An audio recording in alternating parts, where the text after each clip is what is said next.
How did you like Rental Family? You're one of the first audiences to see it. It premiered in Toronto, and like I said in the beginning, it's not opening until around Thanksgiving, I think on November 21st. Anyway, I'm very pleased here to introduce, first off, two producers of the film. Their films include 1001. If you haven't seen that, if you've seen One Battle After Another, seen Teyana Taylor, she was amazing in this movie, 1001, which was a huge hit when it played Sundance and opened. Bad Education with Hugh Jackman, Bad Hair, The Dinner, on and on with their films and their company together. This is Eddie Vaisman and Julia Lebedev. And we have the co-screenwriter as well as executive producer, Stephen Bleihut. Thank you for coming out. Congratulations on Rental Family. Let me start with you, Stephen, because I had never heard, and I can tell you this audience, except this lady right here, had never heard of Rental Family, but she read a film review. But it's strange to us here, but it's huge in Japan, right? Yeah, there's about 300 kind of niche rental family businesses in Japan.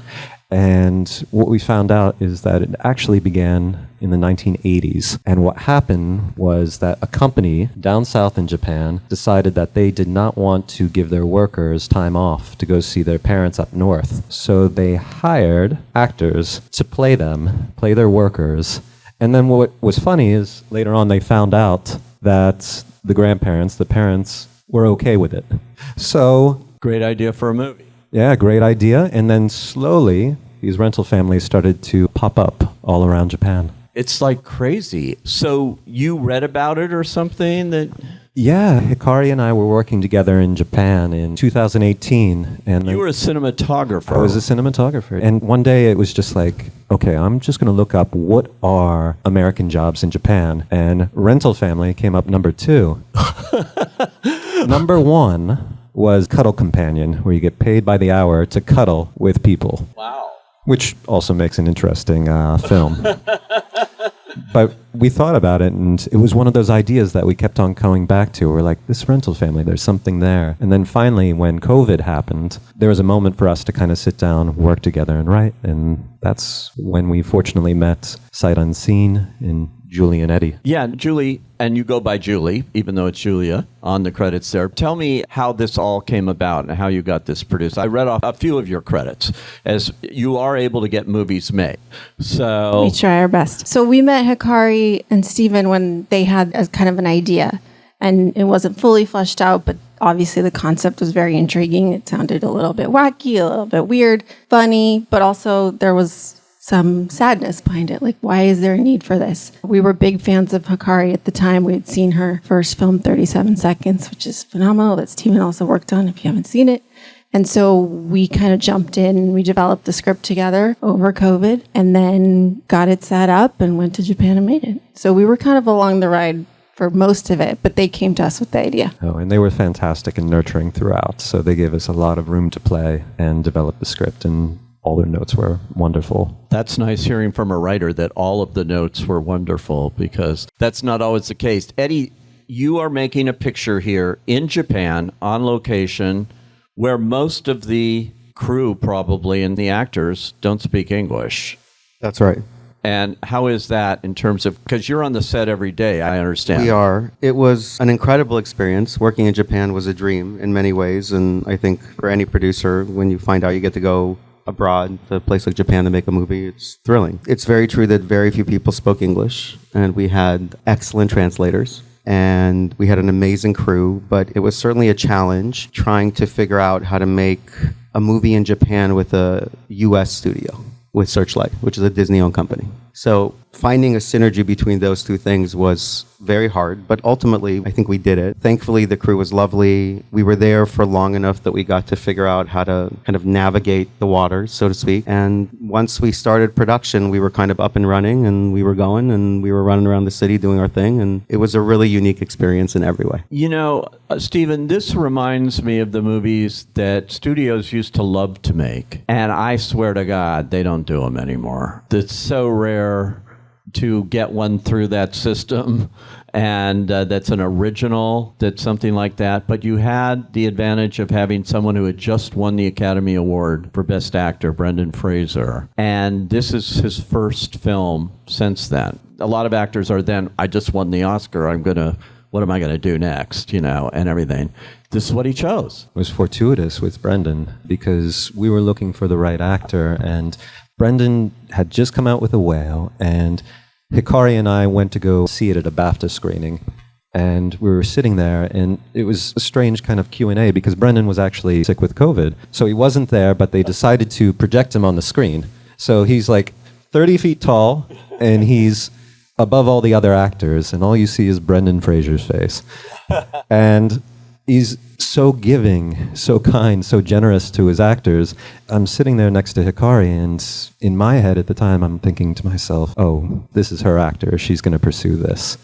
And it turned out that Brendan had already read the script. He was interested in doing it as well. So it was kind of this fortuitous event, and it felt like a really good fit. And he's perfect for it in so many ways. It's such an interesting script, too, because it really blends the tone of it. It's about family, it's emotional, it's very funny. I mean, how did you do all that in the script and make it work? Because that's not easy. It was an experience. Initially, we have that fake funeral scene, and we wanted that to be that was sort of our experience into Rental Family. We're like, what is this? This is kind of humorous.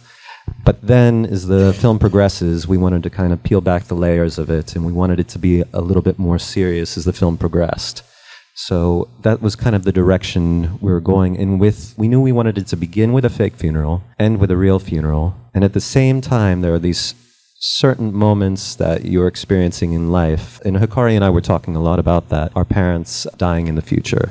The idea of a wedding and getting married. Things that we haven't done yet in our own lives. And we're like, what if Brendan goes, or what if the character of Philip goes through that scenario? So he's basically living this alternate reality of his own life. None of the things that he's experienced, but living it within a shortened period of time. So that was kind of how we started structuring it. It's a great structure. Let me ask you guys about casting the film, because beyond Brendan, it's almost all Japanese cast. Great actors. I don't know, how many watched Shogun? You saw, a lot of people saw Shogun. Takahiro Hira was in Shogun, and he plays the owner of the agency. So how did you get to him? Everybody in Shogun's super hot right now. I mean, in terms Well, we had a Japanese casting director based in Japan, and we also had a US-based casting director who's also Japanese.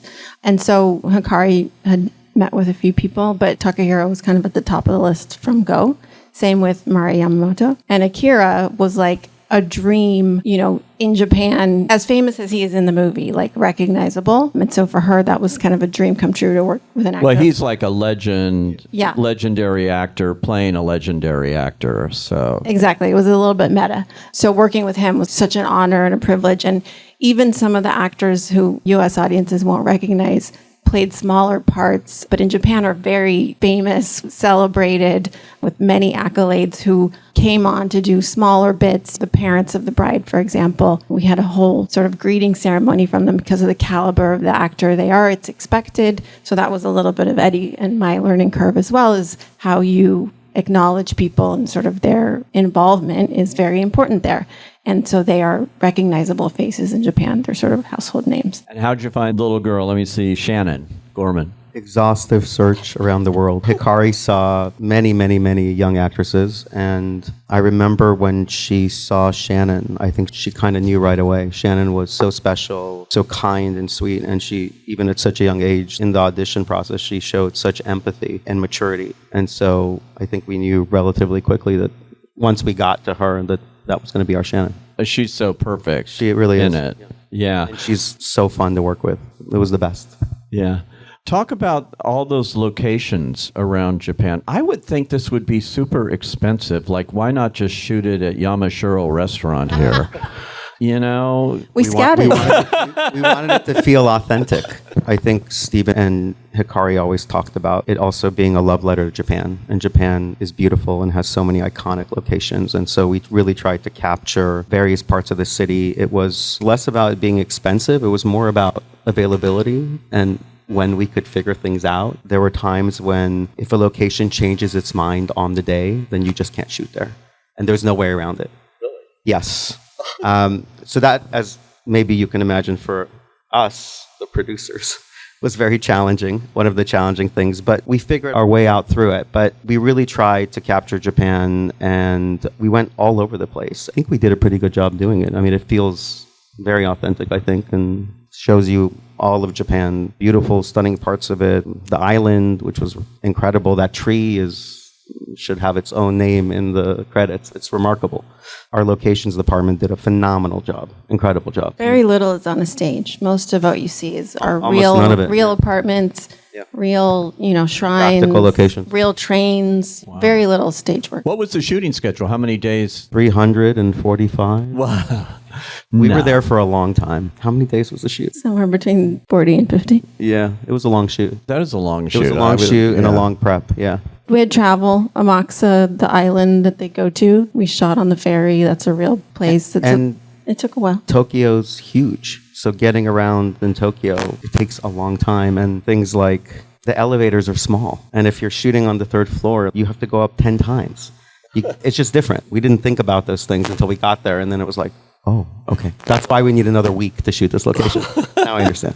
I always notice little things like Brendan Fraser plays an actor in commercials and things in this movie, but you had to shoot those too, and all of that. Actually shoot the commercial and everything, and that other movie that he's in that the girl notices him in and everything. So those are all period costume sets and the whole thing. Yeah, that ship was dodgy. Remember the boat? Yeah, I think at one point, not only was it dodgy, but the water itself kind of caused the boat to shift, so shooting was no longer possible. That's right. Yeah, there was a time at which the tide went out and the boat was going to shift its course so much that we would have to get off it because the whole skyline wouldn't match.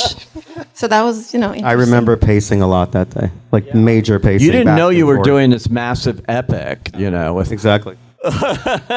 that kind of thing. Let's see if they have any questions out there, and they do. So right there, yes, sir. Almost every exterior scene has a train running through it. Was that by design? Let's ask the writer. Actually, yeah, that was by design. No, that's a very good observation. I mean, it's something that's so constant in Japan, and I'm trying to go back in my head of what we were thinking of when we were writing those scenes, but it does feel like, for the most part, I mean, you aren't traveling a lot by car in there, and man, it feels so long ago now that I have to go back in my head and figure that out. It was one of those things that I've always been fascinated with Japan, just kind of trains itself in general, because when you're on these spaces, when you're in these spaces, they become kind of these wonderful pressure cookers. I've noticed this no matter where I am in the world, whether it's Moscow or New York, and you're looking around and you get to see people in the train and you see all these faces. So it's one of those things that I think when I was talking with Hikari, I kind of couldn't help myself putting in. And I always just found them spectacular. So whenever I would go do street photography or anything around Japan, I always looked forward just being in the train and seeing the workers. Like, one of my favorite things to do would be traveling around at night and seeing them passed out in the seats. Yeah. And be like, wow, this is kind of wild here. Some of the greatest filmmakers in movie history have train sequences. They love them. I mean, David Lean, all these people, you look at those movies and they're full of these great train sequences. That was a very good observation. I've seen this movie twice and I didn't notice that every train's in it. So that was pretty good. Yes, right here. She wants to know about the psychological effect of rental families on these families, particularly with young kids who are being told one thing and, anybody? I think it's a astute point, and it's something we talked about a lot. I think there's the concept of your chosen family, and what people need in the world is not always what they're given, right? They're not always given the best family or the most supportive family. So there's that aspect of it, and I think that's, for adults, very relatable and forgivable, maybe. I think when the child situation comes along, I think Philip is conflicted, and I think you hopefully see that through the ending of the movie, is that he kind of reckons with that a little bit. Also, the casting of Shannon as Mia was very deliberate there, and that she is a very grounded, confident girl, and she can kind of handle it. I think a different actress in that role wouldn't be that. But to me, like to your point, the most emotional scene in the movie is her reconciliation with her mom, because despite what her mom did, I think there's some blame there, but it's coming only from good intentions, and unfortunately also from a world where a girl with a single mom is not as eligible to go to a great school as her peers. It's this totally unfair situation, and what they do maybe is also a little bit unfair, but in the end it comes from a place of love. And I think the movie deals with those kind of issues too, particularly with the line, "No more apology. We're not doing that because that turned into a really nightmarish situation for the actor. I mean, that was made very clear. We're going to have lines here about how far this goes. Is that what you're thinking, Stephen? That is exactly what I'm thinking. And it is one of those things that it was constantly on our mind. Hikari and Eddie and Julie, we were constantly discussing kind of the moral dilemma and the quandaries that we were facing, that each of these moments kind of faced throughout the film. And when people ask me, is a rental family good or bad, bit of a future between these two, we wanted to think that there was. Something we talked through with the character of Tada in his backstory is, what did he have to sacrifice in creating the rental family ultimately? And did he have a son? So something's missing for him personally that he lost. So with Tada and the character of Aiko, we wanted these two different viewpoints of the rental family. So Aiko still viewed it very altruistically, and something has gotten a little bit cold with Tada. But as the film progresses, he begins to open up again. Yes. Hikari makes fun of me because I like totally geeked out when I found out they wanted to do it. And I was like, oh my gosh, we're going to meet them. I get to work with them. I mean, anecdotally, my first movie I ever produced, I licensed one of their songs. So it was a very full circle moment for me personally. But they came along and just transformed it because we had been seeing it with Temp Score for so long.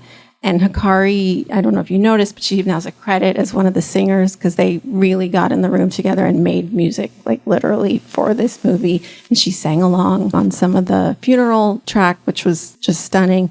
And so they were super collaborative. And just as you saw, they just transformed the film and took it to another dimension. And we're so thrilled with how the score turned out. And they couldn't be also just like lovelier collaborators. They're so gentle and sweet, and just the way they go about creating music, and I mean their studio itself, and just their level of commitment. I mean, both of them are absolutely astonishing.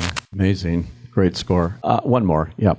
The last scene. I knew we were going to get to that. I was waiting for somebody to ask. No, that's an excellent question. With Hikari, just knowing her and how important kind of spirituality is in Japanese culture, that kind of moment of a person who's kind of cold on the idea of religion, or even reaching out into the unknown and finding acceptance in themselves, became important. And then when we were initially going around Japan and she started to explain to me the significance of the mirror and seeing yourself there, it felt like it was the right thing to have towards the end, to have Brendan go through this experience and then find acceptance in himself in that final moment. Yeah, it's a great ending. How many of you understood the ending right off? Okay.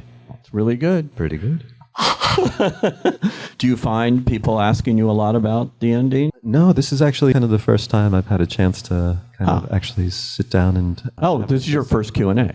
I mean, this is the first time I've had this kind of discussion about the ending. Oh, that's cool. I appreciate it. Yeah. All right. Glad they could be of help. So this movie, like I said, will be having its LA premiere at the AFI Film Festival in a couple of weeks, and then opens on November 21st.